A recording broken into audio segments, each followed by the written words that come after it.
નમસ્કાર, ન્યૂઝ બુલેટિનમાં આપનું સ્વાગત છે। હું છું પંકજ શર્મા। શરૂઆત એક મહત્વપૂર્ણ ખબરથી। બનાસકાંઠાથી સમાચાર આવી રહ્યા છે। ડીસામાં યુવકનું બળજબરીપૂર્વક અપહરણ થયું। ગવાડી વિસ્તારમાંથી યુવકનું બળજબરીપૂર્વક અપહરણ કરાયું। પાટણની યુવતી સાથે પ્રેમ લગ્ન કરનાર યુવકનું અપહરણ કરી લેવાયું છે। યુવતીના ભાઈ સહિત શખ્સોએ અપહરણ કરી લીધું। બળજબરીથી યુવકને રિક્ષામાં નાખી અને ઉઠાવી ગયા। અપહરણકર્તાઓએ યુવકને ઢોર માર મારી ઇન્જેક્શન આપી બેભાન કરી અને યુવકને ફેંકી દીધો। ઇજાગ્રસ્ત યુવક પાટણની ધારપુર હોસ્પિટલમાં સારવાર હેઠળ છે।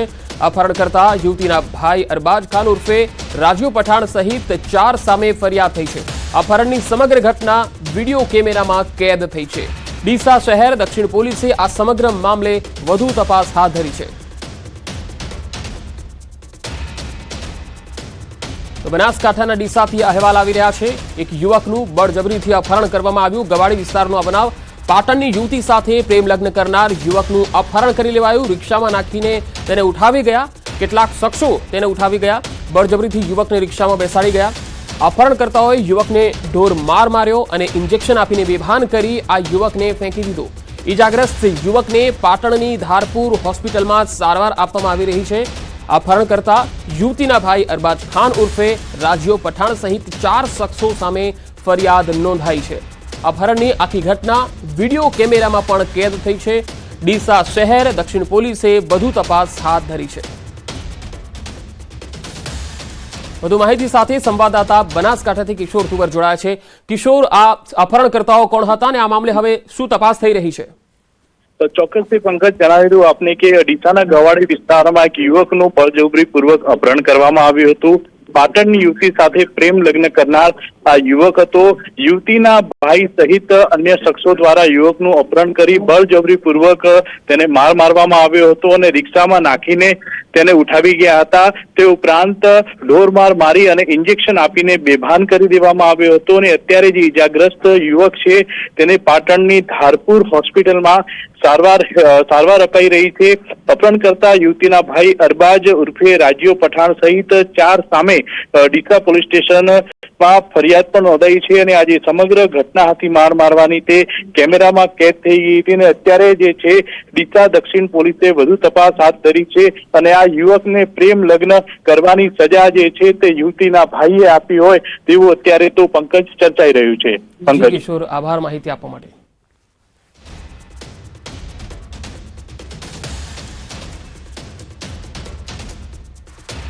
અને હવે વાત કરીશું સંકટમોચક બનેલા પાટીલની।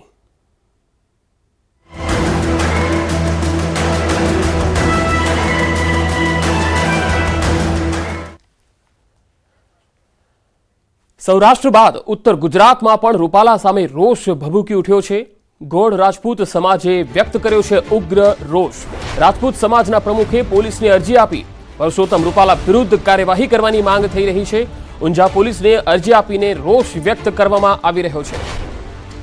તો હવે અલગ અલગ જિલ્લાઓમાંથી પણ નારાજગી જોવા મળી રહી છે। સૌરાષ્ટ્ર બાદ ઉત્તર ગુજરાતમાં પણ હવે પરસોત્તમ રૂપાલા સામે નારાજગી અને રોષ જોવા મળે છે। ગોળ રાજપૂત સમાજે રોષ વ્યક્ત કર્યો છે। રાજપૂત સમાજના પ્રમુખે પોલીસને અરજી આપી છે। પરસોત્તમ રૂપાલા વિરુદ્ધ કાર્યવાહીની માંગણી કરી છે। ઊંઝા પોલીસને અરજી આપીને નારાજગી અને રોષ વ્યક્ત કર્યો છે। આપણે જણાવી દઈએ કે પરસોત્તમ રૂપાલાએ જ્યારે રૂખી સમાજના એક કાર્યક્રમમાં જે વિવાદાસ્પદ નિવેદન આપ્યું હતું તેને લઈને રાજપૂત સમાજના જે લોકો છે તેમાં ભારે નારાજગી જોવા મળી રહી છે। અલગ અલગ જિલ્લાના રાજપૂત સમુદાયના લોકો હવે વિરોધ વ્યક્ત કરી રહ્યા છે। ખુલ્લેઆમ વિરોધ વ્યક્ત કરી રહ્યા છે। ક્યાંક આવેદનો અપાઈ રહ્યા છે તો ક્યાંક બેઠકોનું પણ આયોજન થઈ રહ્યું છે અને હવે ઉત્તર ગુજરાતમાં ઊંઝાથી પણ વિરોધ સામે આવ્યો છે। મહેસાણા ઊંઝાથી પણ હવે રાજપૂત સમાજે ઉગ્ર રોષ વ્યક્ત કર્યો છે। ગોળ રાજપૂત સમાજે પરસોત્તમ રૂપાલાની વિવાદાસ્પદ ટિપ્પણીને લઈને રોષની લાગણી વ્યક્ત કરી છે। પોલીસને અરજી આપી છે અને કાર્યવાહીની પણ માંગણી કરી છે।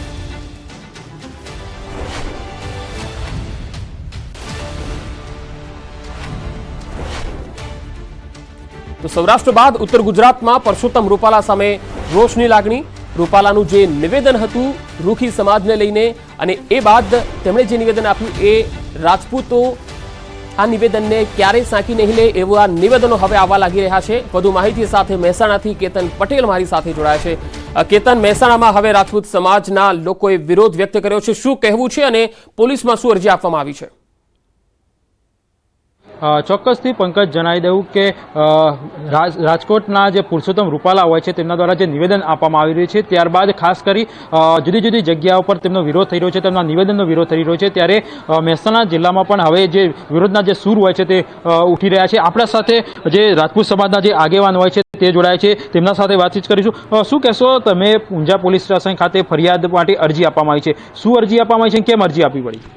પુરુષોત્તમભાઈ રૂપાલાજીએ જે અમારી જાતિ ઉપર જે ન શોભતા શબ્દો વાપર્યા, અમારી બેન બેટી, અમારી ખાનપાન ઉપર અને અમારા આદ્ય પુરુષ અને જગતના પણ ભગવાન શ્રી રામચંદ્રજી, જેમને મળીએ આપણે એકબીજાને તો રામ રામ કહીએ અને માણસની જ્યારે અંતિમ યાત્રા નીકળી ત્યારે પણ રામનો નામનો જો આપણે ઉદ્ઘાટ કરીએ, રામ બોલો ભાઈ રામ, આવા આદ્ય પુરુષને તું તારીવાળા શબ્દો ટૂંકા રામ આવ્યો આપણા ઘરમાં આ ઉપયોગ કરી શકીએ છીએ, તો આ તો ભગવાન શ્રી રામ છે અને એમની પણ મર્યાદા ઓળંગી અને આ રૂપાલાભાઈ ભગવાન શ્રી રામચંદ્રજીના નામે મત માગી અને રાજકીય ઉપયોગ કરીએ, અમારી જાતિને બદનામ કરી, અમારી બેન બેટીની ઇજ્જત ઉપર એમને કીચડ ઉછાળી, અમારા ખાનપાન ઉપર કીચડ ઉછાળી, અમે જે અમારા શૂરવીરો થઈ ગયા, જે હાથમાં તલવારો રાખતા, જેને અમે શક્તિ તરીકે અને એની પૂજા દશેરાને કરીએ અને એને આદિશક્તિનું સ્વરૂપ માનીએ, એ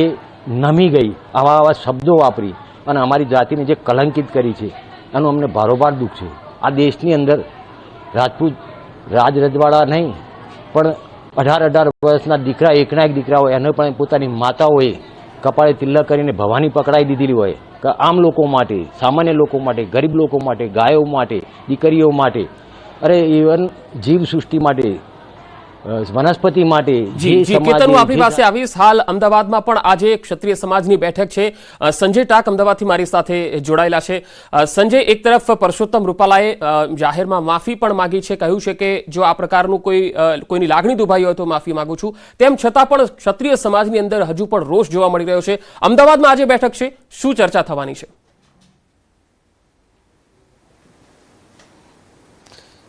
બિલકુલ, જે પ્રકારે પુરુષોત્તમ રૂપાલા દ્વારા જે નિવેદન થયું અને ત્યારબાદ જે વિવાદ સર્જાયો છે અને ક્ષત્રિય સમાજની નારાજગી જે છે તે જોવા મળી રહી છે અને આજે ક્ષત્રિય સમાજની બેઠક જે ગોતા ખાતે જે રાજપૂત સમાજ ભવન છે ત્યાં યોજાવા જઈ રહી છે.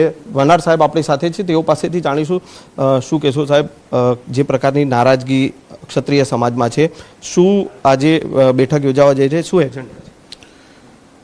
આજે સંકલન સમિતિના નેજા હેઠળ સમગ્ર ગુજરાતના મોટા ભાગના સામાજિક સંગઠનો એકત્ર થઈ રહ્યા છે.